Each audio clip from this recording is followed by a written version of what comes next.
Can I tell you, ladies and gentlemen, laziness as a case study will always lead to poverty, even if you are anointed. Laziness will always lead to poverty.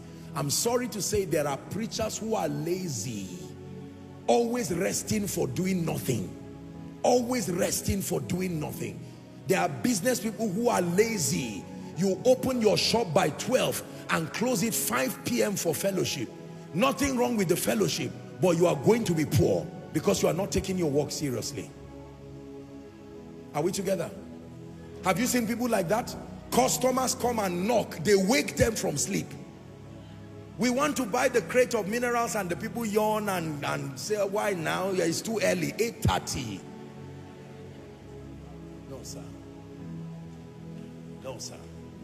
Listen, let me tell you, whether you've heard me tell you, whether you serve God or serve Satan, the one thing both of them will not tolerate is laziness. Whether it's God you serve or Satan. In case you don't love God and you go to Satan, you will still work hard. At least the one thing we know that both God and Satan agree on is that lazy people have no future. Whether you work for the dark kingdom, you will still not be promoted. Are we together?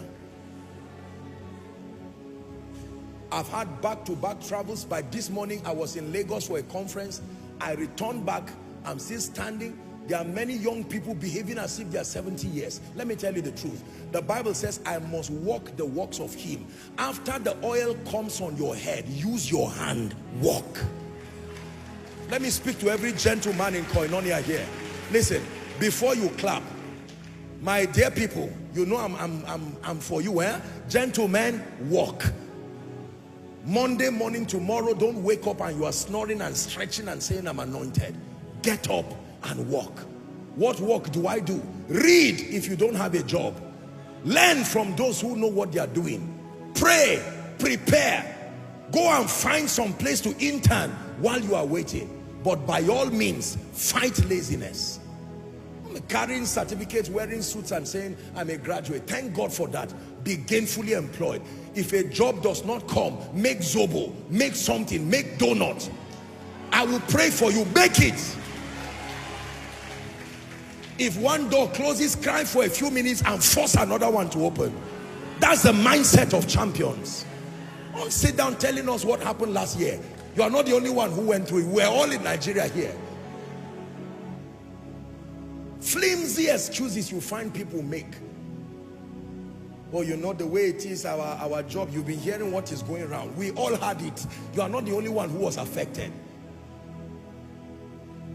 The spirit of laziness, I curse it from your life. Please take seriously what I'm saying. I curse it from your life. Go and learn tailoring if you cannot do anything. Go and learn to be an apprentice somewhere. And don't meet somebody to help you at your own terms. When you are in need, adaptation is proof of honor. Don't meet someone greater than you and say we are colleagues. No, there's no colleague mentality in the world of growth and knowledge and wealth. Are we together? When you want to learn from the person who is ahead of you, humble yourself, receive instructions and learn. There are many arrogant people who want to be wealthy at their own terms. They want to be great at their own terms. Oh, I hear that there's a store and you're looking for a foreman. Well, I can manage around. How much do you have? The man does not have anything. He sits down there and is embarrassed. Customers come, he cannot stand up to greet them because the person he's seeing is his classmate. So what?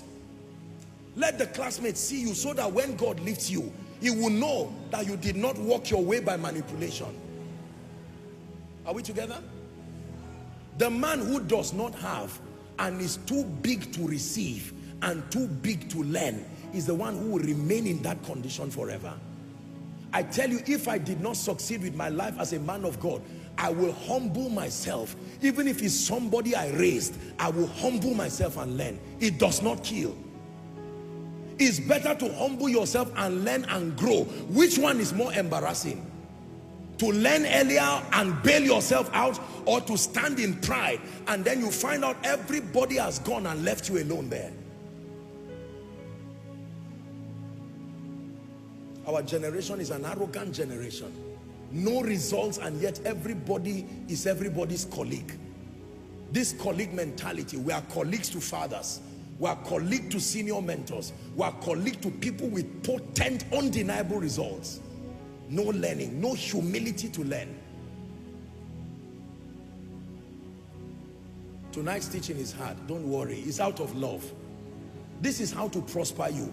You don't prosper people by massaging their back, you give them a push. Are we together? Some of you have been pampered since they gave birth to you. That's why God sent me to your life, to give you another side of how people make it. Nobody will come and say, you know, please be serious with you. It doesn't work that way, sir. It doesn't work that way. In life, you force your portion to come to you. Did you hear what I said? You force your portion to come to you.